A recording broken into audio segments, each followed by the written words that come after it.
Well, folks, this is going to be a very special edition of In the Huddle with Study and Play USA. Today's guest has never taken the US college pathway, so we won't be talking about scholarships, life on campus, and all things college like we do in other episodes. But what today's guest has done in his young life to date will inspire you, will hopefully help you unlock your own passion and give you the confidence to go out and pursue your dreams. So joining us is an Australian icon who in his early 20s, after becoming a solicitor, faced a fork in the road of his career to continue with his law career or turn his attention to inspiring others as a poet. Well, in the decades that have followed, it seems that today's special guest, Rupert McCall, took the right turn all those years ago.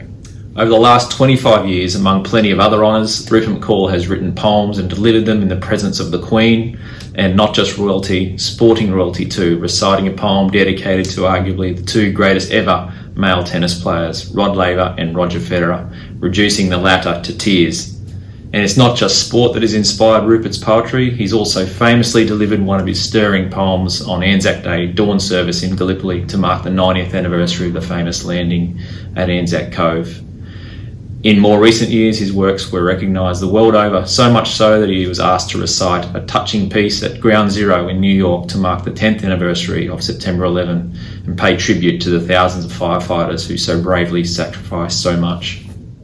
Rupert, thanks for coming in, mate. Batesy, yeah, I'm honoured to be here. Yeah, no, really pleased to have you. 2020, bit of a rough year, but different. I suppose for yourself, mate, was it one of those years where, okay, right, I can't have those public engagements like I normally do, and that's probably backed down a little bit, but it was a chance to write more?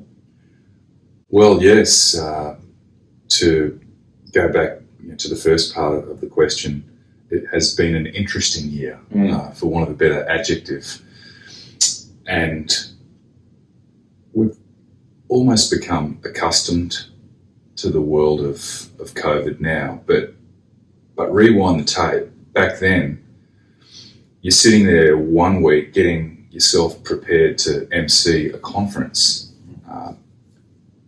and I got a phone call from the organisers. It was the Liquor Legends Conference, which is a pretty good one to be involved with. Imagine.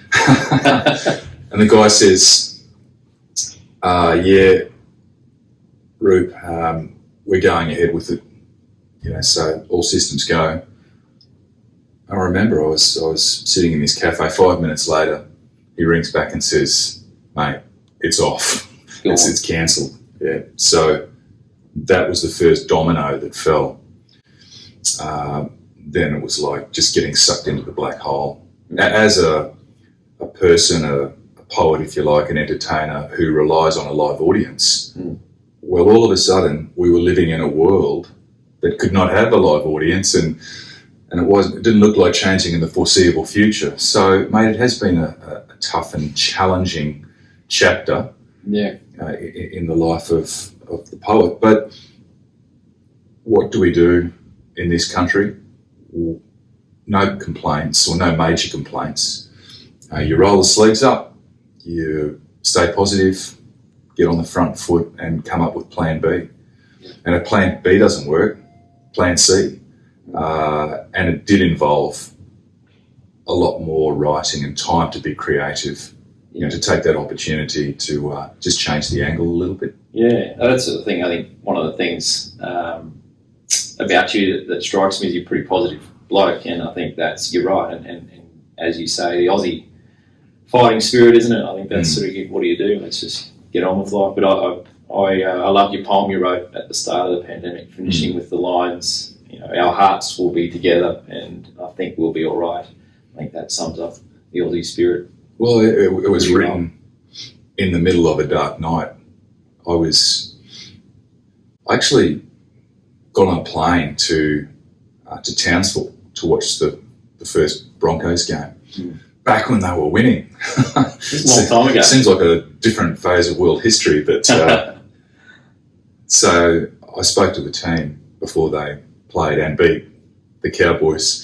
Is that last win too for a while? Well, they beat the Rabbitohs. Yeah, they won the first two. Obviously, lockdown or COVID wasn't great for them, but that's another story. I flew back and I was coaching a rugby team visited my dad, who's a little bit crook. Went to the Caxton on the Sunday afternoon and was, hugging mates, and then I get a call from Queensland Health advising that I was sitting next to a positive COVID case on the plane, on the flight to Townsville. Wow. So, panic.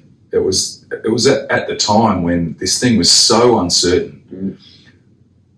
I pretty much had a semi-meltdown, thinking about the people I'd been in contact with. What if?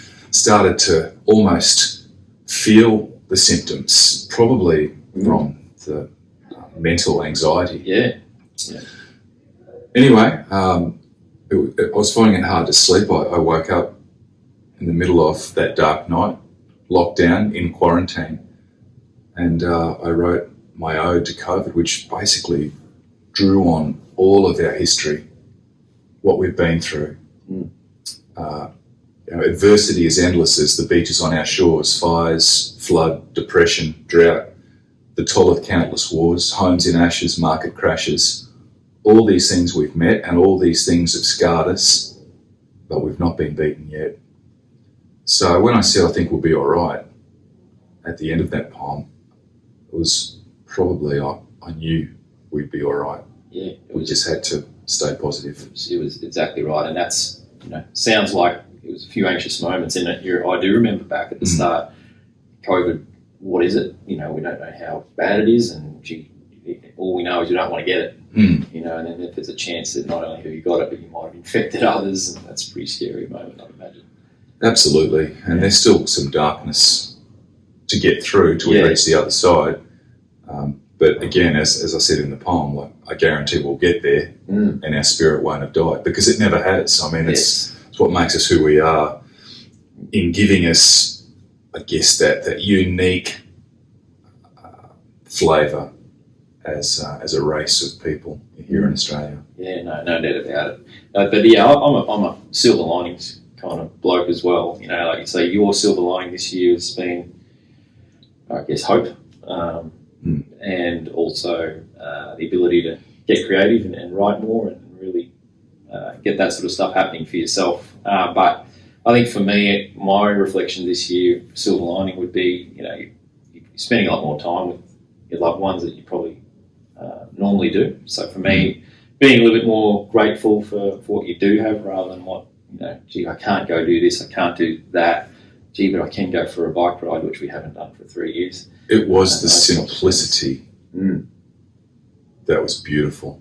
Back to basics. Right, because you had no option. And it kind of proved to us that really that's where the heart beats. It's with the people that mean the most to you, and that's family and good friends. And we also, and as a result of lockdown and the adversity and backs against the wall, we also won a State of Origin series. Yeah, absolutely. Another silver lining. Exactly. They're everywhere if you look for them. If you look for them, they're everywhere. I agree. So no, that's a ripper. But mate, look, if I'm talking about being grateful, I want to thank you for something that happened actually 23 years ago. You won't remember this, or you may not remember this, but 23 years ago, wow. Yeah. I did the math and realised it was 23 years ago, about 97. I met you at a rugby game. I think I was there for only a few years out of school for me at that time, but I was at a reunion. So, and you were at the game as well with some of your mates, and I think I just got chatting and told you I was about to go to America on a US college journey, and I think you probably sensed that I was a bit nervous and probably homesick before I even got there. Yeah. And shortly after I arrived all the way over in freezing cold Oklahoma, this book arrived. So Slops, Props and Goose Step Flavoured Lifesavers by Jason Rupert McCall. And with the personalised message, hope this keeps the coals fired in Oklahoma. Have a good one, mate. So, but mate, that was actually really well received, and obviously you've probably done a few of those signed books over the years, but that one left a mark for me because I was homesick and I was a very passionate Aussie, and I felt, okay, that's kept me connected to home, which I think is important when you're travelling, isn't it, for a young bloke? It is, yeah. Yeah. And I was a young bloke on the cover of that book. Yeah. Well, you used to know that. You used to know that, kid. Not bad. Right. At least you've kept the majority of your hair, unlike other people. Yeah. You've done well. Well, we won't go take the top angle, but they were the glory days, I suppose. Although, for you that was a challenging time.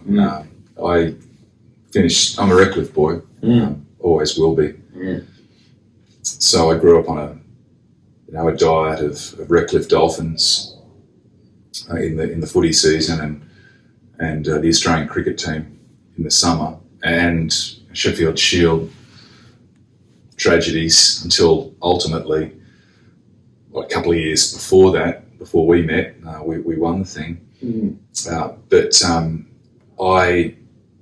Rugby became my game, and you get to the crossroads where you have to choose cricket or rugby, and the thought of standing out in the sun all weekend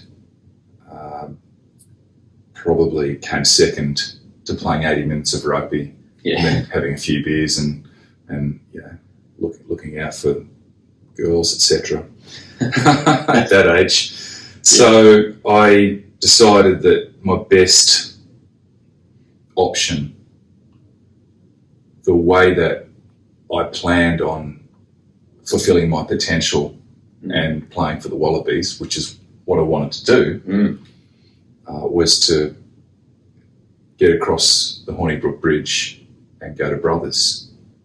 So I arrived there in 1988, my first year out of school. I walked down that sacred gravel driveway of dreams, put my name in Merv Hazel's book alongside John Eales, who became our captain in Colts. Yeah. We won a Colts 1 grand final in 1989, and then I played quite a few games for Brothers, but that's another story. The point that I'm trying to make is that's where I met the Nudgy Boys. Yeah, because that was their path as well to go and play at Brothers. And they led you to Australia, I hope. Obviously. Yeah, right. This bright-eyed, innocent kid from the cliff. Anybody who grew up at Redcliffe knows that's a lie. Didn't take much leading astray, from the Nudgy guys, and they remain some of my best friends, but to go to I guess it would have been Nudgy Terrace match for an old boys Connerbury Union atmosphere. That's where we first crossed paths. That's exactly right. And I think inspired by your work in that book, obviously I read every part of that book, and then I subsequently bought all your other books. So I think the next one I got was the Green and Gold Malaria, which just touches on obviously that poem itself is a absolute cracker, one of my favourites, but also it just touches on that whole idea of travel, that whole book, one of the poems that sort of resonates with me is The Lucky Land. But your trip overseas that you brought to life in that book sounded like a heck of a trip. That was a trip of a lifetime, that one. Yeah, your foray to the other side of the world was a little bit different to mine. I know that you were going there basically to fight for your life in a sporting sense, to stay relevant and to I guess answer the questions that you're asking yourself. Am I good enough to mix it with the best? And I'm sure that you were, and you learned a lot in that process. My trip was a little bit different back then. I mean, I've since been to America to ply my trade, and so I understand the magnitude of those kind of occasions, like when you're on stage or you're on court, and you know that you've got to deliver your best. Yeah. Otherwise, you're going to sink. Yes. Yep. You got no option. You got to swim. And as they say, New York was where I first landed. And we might talk about that later with the New York Fire Department. But, sure. If you can make it there, you can make it anywhere, as another poet once said. And so that was what I was thinking. But to come back, not ramble too much. My trip that led to the book Green and Gold Malaria and the final poem in that anthology, The Lucky Land, was an escape basically for me and my younger brother. Yep. And my middle brother was working in London, so we had a place of refuge. It was right. We shaved our heads, and I packed my flag, I packed my bag, and an old guitar as well. Yes. And my bro and I hit the UK, London, Ireland, Scotland. Dublin turned to Publin. Dublin turned to Publin after Ireland beat Wales at Lansdowne Road. The memories are epic. The Grand National, visiting the birthplace of the Beatles and where they came through the ranks.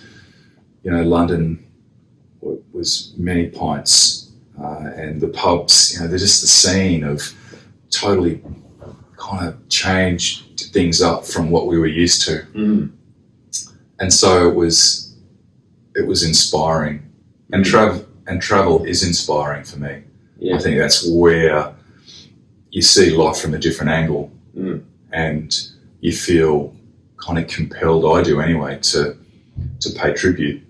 So all of those memories, those chapters of that trip, I think it was about 6 weeks, flowed into The Lucky Land. But the final line, or the final stanza, is what's most important. It is, and I'll read it for the listeners because, or I'll recite it. I don't need to read it, so I know it so well. It's something that's really resonated for me because I remember reading Green and Gold Malaria on the flight back, my very first flight back to Brisbane from Oklahoma, and then literally was reading that as I was on the descent into Brisbane.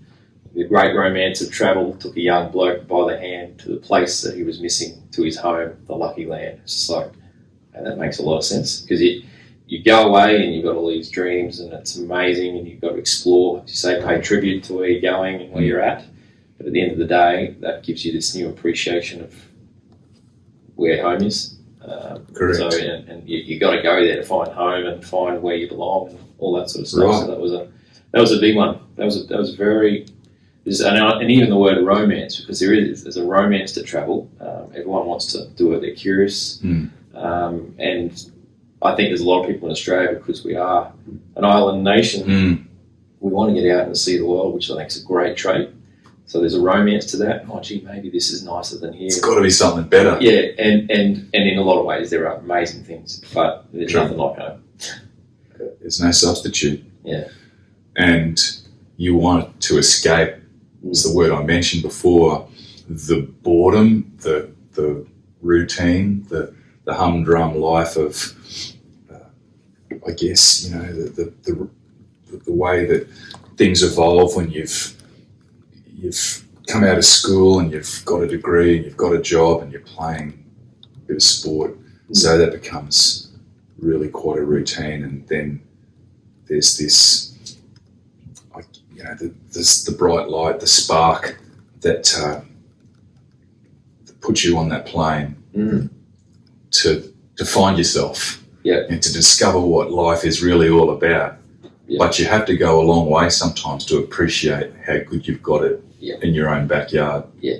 And that's the realisation, that's the moment when the clarity of the whole exercise dawns on you, when you're sitting in that plane on the way home, and as the sun's coming up over Moreton Bay, it flies across the Redcliffe Peninsula, and you look out the window and you get a shiver down the spine because you know that that's where you belong. It's pretty powerful. It is. I can honestly tell you, I've come and gone from America a lot of times. I get a shiver every time. It's amazing. So it's a physical reaction to home. So no, that poem and that finishing stanza, as you said, is that's the one that resonates most with me. But I think, obviously, for our listeners, we've got a lot of youngsters listening, teenagers that are thinking about and watching. That's right. That's right.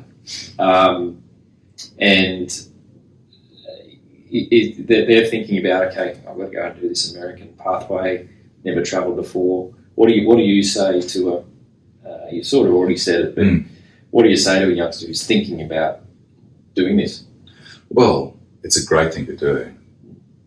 Embrace it. Like, soak it up. Soak up every last second of that adventure. But understand that there's some awesome corners of the world, and you've visited a few, and so have I. I've still got many more that I want to get to, hopefully, like when the world comes back to shape. But don't take for granted how good we've got it here. Yeah. And I think COVID's probably shone a light on that fact. Yeah. This is a pretty cool place to be. When you pick up the paper, if you still do that, or you get on the online world news and read what's going on in some corners of the world, I wouldn't swap Queensland for too many others at this point of time. So it's a balance. I mean, don't be frightened. Get out there when you can now, and really take hold of that opportunity. But just keep things in balance. Great advice. Hope you're listening to that one. And you learn so much, right, from that experience that serves you well in your life ahead, and you know that more than anyone. Regardless of how successful the trip is, because it's you grow up the minute you jump on the plane in some way. I always say that when you leave school, that day, that final bell goes, you actually you grow up immeasurably. And then when you do things like this, it's the same thing. But it's about backing yourself, and I think I want to talk about decision making, because I think there's an art to that as well. And I think there's no class you can take in school about decision making or things like that. Maybe they should make it one, but you're right. And we're all faced with hundreds of decisions every day. A lot of them we're not even aware of, but kids in particular, making a decision to go to college in America is a big one. We understand that, but it's about backing yourself. But I just want to touch on your story that I talked about in the introduction. You had to make a pretty big career call. It came to a virtual crossroads, and then which required a big decision. You finished your law degree. Do I use that and continue that career which I worked hard for at uni? Mum and Dad put me through uni, or a very left field idea, I'm sure at the time, I want to be a poet, an entertainer. Sounds crazy. Do you remember that way? Yeah, well, it's interesting, isn't it? It's such a contrast. But did you remember the moment when you made the decision? Yes. It is a crossroads moment, and I think we all have our crossroads moment. If it hasn't already happened, maybe we have a series of them. In our journey.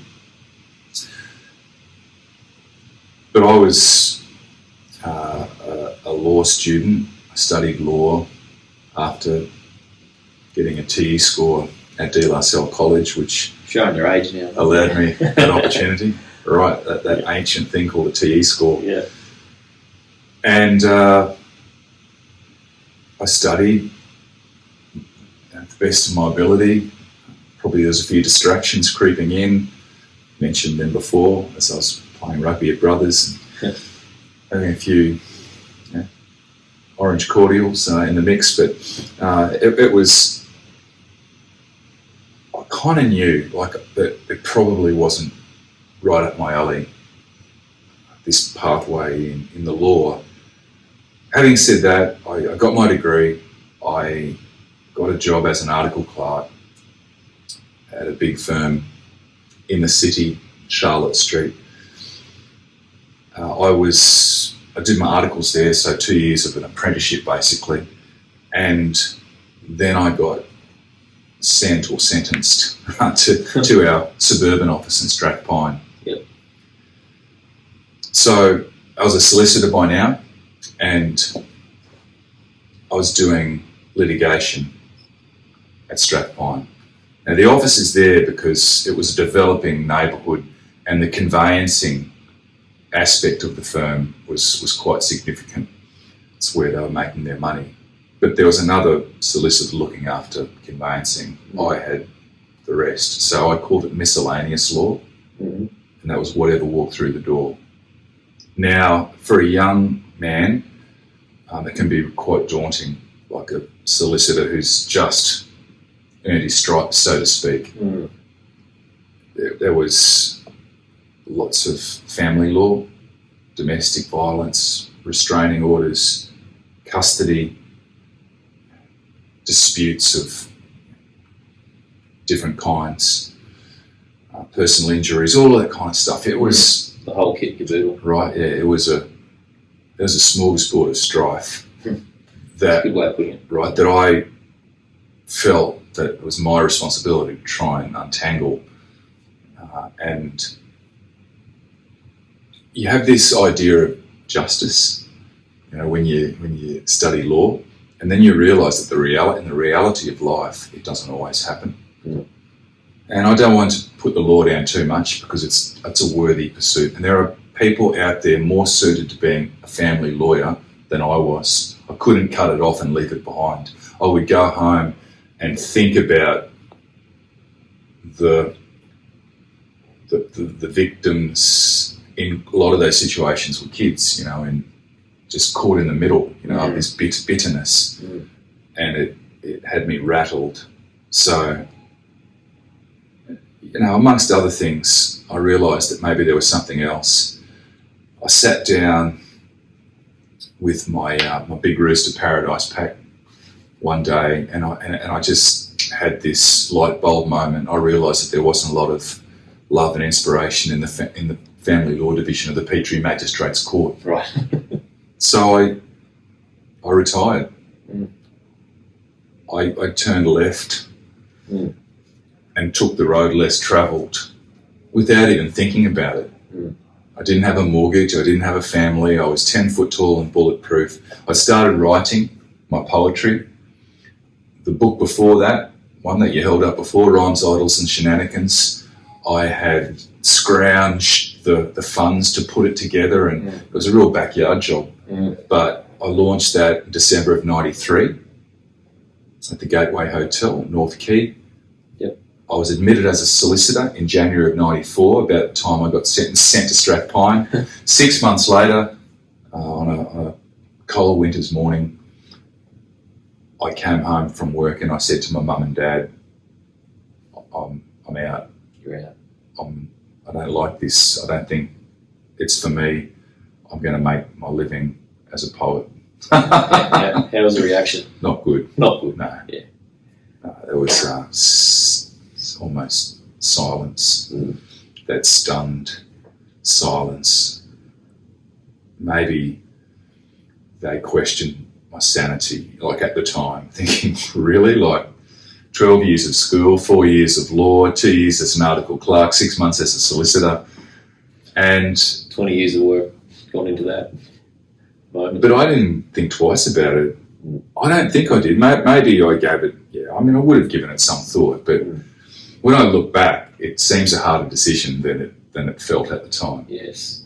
And what I say to the young people out there, if you like the law, go for it. Study hard and get that degree and finish the job before you have to start making those decisions, would be my advice. Yes. Don't just bail out halfway through. See it through. But ultimately, you've got two voices to listen to. And one is the voice of safety, the voice that says that everybody says you should go down this path. Society expects that you should go down this path because that's the normal thing to do. But there's another voice that asks you to trust your instincts and to follow the path of your greatest passion. And if that means taking the road less travelled, well, take it. Saddle up. Listen to that voice. Yeah, that's great advice. very, very good advice. I was going to ask you, was that decision on a whim? Was it pros and cons list? I had the book out. I'd already started speaking at a couple of events. Yep. I was just a skinny, nervous kid standing up there on that stage, but the adrenaline was significant. Yeah. And the reaction must have been pretty good. The reaction was positive. Yeah, that helps, doesn't it? It makes you believe that what you're doing is the right thing. And was there a moment once you made that decision, you got through that difficult conversation with mum and dad, that you did ever go back and regret it, or not regret it, doubt it? Well, more so in recent years, strangely enough. Mum and dad backed me, by the way. I'm sure they thought that it was going to be fleeting, and then I'd be back in the law office pretty soon. But they gave me the wind to put in my sail, and that's why my latest book is dedicated to them. My mum in particular, has just been probably one of my greatest heroes. Don't get emotional, but I retired halfway through 1994, and I wrote Green and Gold Malaria for Australia Day in 1995. So you got to work pretty quickly. Well, that sealed the deal. A lot of the stuff in Slops Props is Queensland flavoured. Yes. But then I wrote my tribute to what it feels like as a proud Australian. To me, my version of that pride, Green and Gold Malaria, and I'm not going to say it took the country by storm, but it assumed more of a national presence, my poetry then. John Laws recited it. Alan Jones had me on his show. I did it for Kerry Ann Kennelly on the midday show. Things got bigger. I remember the Kerry Ann moment. Right. I saw that. Yeah, wow. Yeah. It's a bit surreal now to look back. But so I was off and running. So I didn't have any second thoughts about what I was doing. Everything was like just going bang, bang, bang. We won the Sheffield Shield about 95. So it was all happening. I was on the hill. All the stars were aligning. Yeah, I remember you on the hill. Singing and leading the chorus. Yes. Yeah. As we finally put that demon to rest. A few shenanigans up on the hill that day. I remember watching that. I was there. I shouldn't have been there. I was supposed to be somewhere else. But where were you supposed to be? School. Don't listen to that, kids. But, It was a very special moment. Or your mum and dad, who probably didn't know. Yeah, no, they've since known. They know about it now. They do now, that's for sure. Well, yeah, I mean, you became part of that Queensland sporting history. In more recent times, with children, family to feed, school fees to pay, and having ridden the roller coaster, there are some dark moments. Let's not beat around the bush. I mean, we have to be honest. There have been times when I wondered what my life would be like if I was now, had stayed on that legal path and was now the partner of a law firm, like some of my mates are. But it's only fleeting. I wouldn't want to be that miserable. As you say, it's interesting with decision making, because when you make a decision, you're always turning something down to pursue something else, and they call it opportunity cost, I guess, in an economic sense. But I think with the way I look at decision making, if I'm to give it some advice to the kids as well, and I really hope you're listening to Rupert here intently, because he's got a very powerful message. But I think making decisions, everyone's going to go about it different ways. Yours was almost just happened. It wasn't like a big pros and cons list. It was sort of coming for a while, and you just made a decision and then you made it work. I think that's my biggest thing, is whatever decision you do make, however you come to that decision, don't look back. And know that whatever you have done is going to some way contribute to who you are now. So what any decision you make is all part of your story, I suppose. Yeah, isn't that right? Try not to have too many regrets. I mean, I had people come up to me when I first made the decision and I was rolling with great momentum, older people that said, I was pretty good at this, or I was pretty good at that, but just didn't really have the opportunity. Well, the line that's in the introduction to the book that you've got on the table there was one of those little, I was still in the law office, and I think they still have them, those daily calendars where you turn over the page and there's a little quote at the bottom of every day. Yes. Well, maybe this was the moment that we were alluding to before. Flick over the page when I was pretty close to the crossroads, and the quote was, "The sure way to miss success is to miss the opportunity." Kind of sounds like a cliche now, but at that moment in my being, it was exactly what I needed to hear, because it's pretty true. Yeah, that's almost like, that'll do me, decision made. Yeah, oh, that's great. Well, it is a pretty defining moment. I've got a few little topics I wanted to talk about today. That was a big one for me, like life decisions. I think it's a really important thing for kids to watch and listen to. The beauty of travel and what you can learn from that. Another one's passion. Passion's it's a word that can be bandied around a little bit. But if we look at your poems, there's some common themes. You've got an unwavering patriotism, which is very obvious towards your family, country, and also unparalleled sort of passion for sport.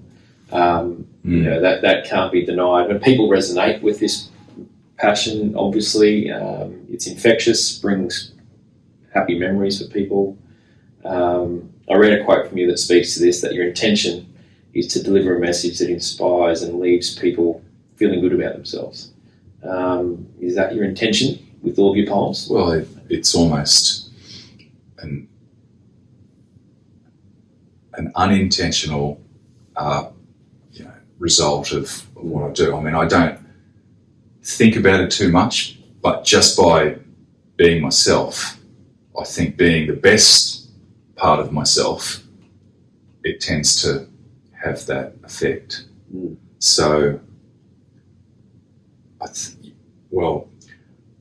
when you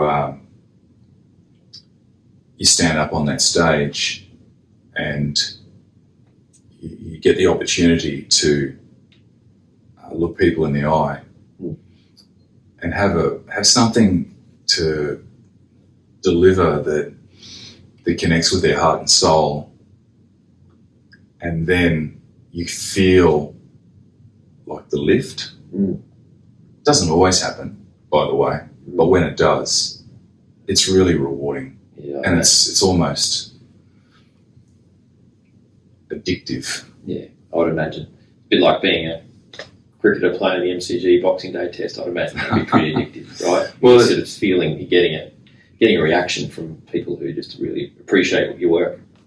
Yeah, and then the best thing or the most important thing is to not take it for granted. To understand that this really is your best contribution to the world. So don't take it for granted. Do it well. Yeah. And the other aspect, I think, which is probably a good thing for our listeners and viewers to take in, is of how contagious the positive stuff is. And when you surround yourself with people who are passionate for the right reasons and who are generally positive, I mean, let's not kid ourselves. It's not all a bed of roses and rainbows. Yes, correct. We ride the roller coaster. Everybody does. Yep. But the more you associate with the good things in life, the more that flows into the path that lies ahead. That these things are contagious. The good stuff is, and so is the bad stuff. Yep. You've got to try and negotiate those hard days and not slide too far down the hole. Think of the things that really make you who you are, the things that you stand for, what makes you feel alive. Connect with that and other people in that group around you who make you feel pretty good about yourself. It's doesn't always just happen as a matter of fact, but it is pretty important. Yeah, and I think you just touched on almost like a definition of passion. I think how to find passion. You see these self-help books and motivational speakers saying you got to find your passion, and they're right. I think that's important. So if you find your passion, you never work a day in your life, they say. But you can't just contrive passion. You can't just find it. I think it's all about being around people who are passionate, who have found their passion, being around people who inspire you. That might trigger something to help you find your passion. I think that's my take on passion. Ask yourself the question, what is going to be my best contribution to the wider world? It starts at home, then it extends to your neighbourhood and your community. There's a pride involved there that then, for me, evolves into something that becomes inspiring as a matter of state, in Queensland, more importantly, as a matter of country, and the pride I feel living here, but then ultimately as a citizen of the world.